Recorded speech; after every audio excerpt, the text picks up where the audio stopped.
The first two panels are straightforward, and you should be able to get them out of the way in just a few seconds. Panel 3 is usually pretty easy, but sometimes you can get a tricky one. If you get stuck, and this goes for pretty much every panel in the challenge, you can intentionally get this puzzle wrong and generate a new, hopefully easier one by resolving the previous panel. But you don't want to rely on that, so here are some other strategies.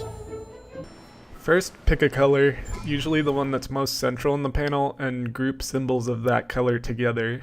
Work around the edge to partition off the opposite color.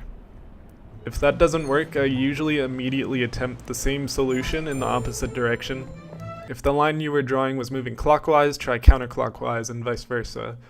Think back to the tutorial panels where you have the same puzzle that needs to be solved by wrapping around the opposite direction.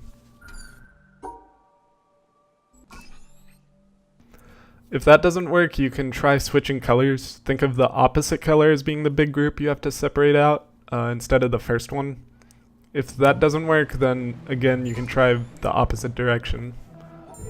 One thing to remember is you don't have to be afraid of separating the same color from itself if you need to.